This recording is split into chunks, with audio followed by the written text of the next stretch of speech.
Hi everybody, it's Willie's American Guitars, and I am doing an ad now for our friends at Vintage Guitar Magazine. Vintage Guitar, if you guys aren't hip, is a great magazine. You can go online. We ask them to send us a half a dozen copies and we give them away for free here at the store. But this has Rick Derringer on the cover. God rest his soul, he just passed away. There's some really interesting articles here. There's an article on Kid Ramos this month.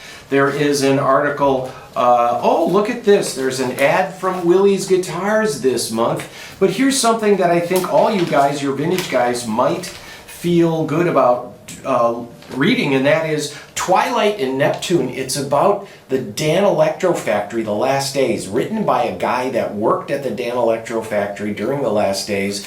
It's that kind of in-depth stories that's just really cool for the geek in all of us. Vintage Guitar Magazine. Now, I'm going to talk about something in this Vintage Guitar Magazine article. I started today thinking I'm going to do a story on Rezos, right? Fun.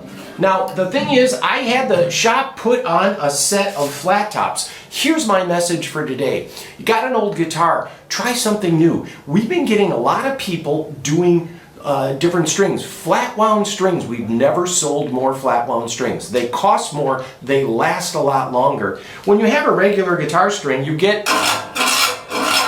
that sound. You get flat wound strings, and here I'm gonna play you this jazz box. Whenever there's an arch top, solid top, arch top, we always put flat wounds on it.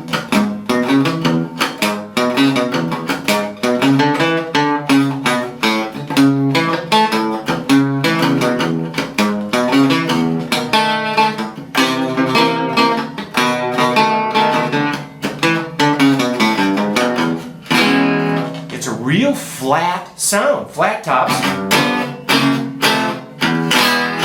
You still get bite out of it. You don't get that on this. You just don't hear it, and it improves the tone. So, here's something for you I think you might not have thought about. First off, there is flat tops.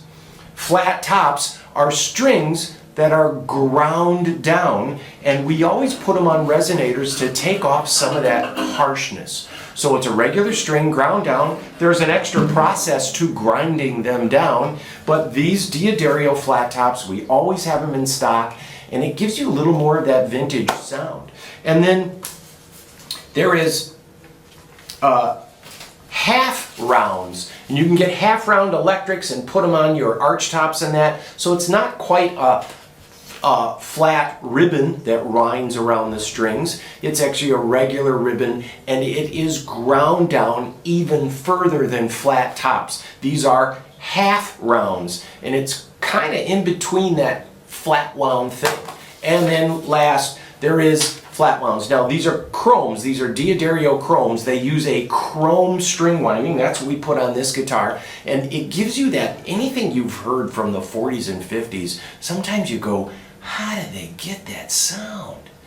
And there is something, you know, that Ernie Ball actually created the whole Slinky brand of strings. Up until like 1965, 1967, Ernie Ball had a teaching studio at a few stores, and he started to repackage strings. He used banjo strings, and they would take the high E off a 12 gauge set, the low E off, and move everything else down and have this lighter slinky strings for his students. They weren't even available in the mid-60s. Everybody was using like 13s, 12s, 11s, but 9s were non-existent except in the banjo world. So Ernie Ball, that's where he got his start, is making those slinky strings for his students. Going backwards in time is kind of fun, and the whole flat wound thing. The flat tops are really good for resonators. It just kills a little bit of it, lets a little less bright. The cones can be kind of brassy, and then you put these flat wounds on like a Jazzmaster or a Jaguar.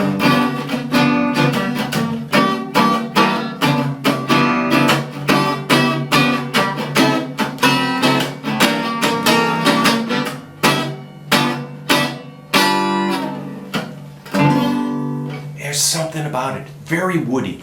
So, there you go. This message was brought to you by Vintage Guitar Magazine, where cool guys read the cool stories. Huh?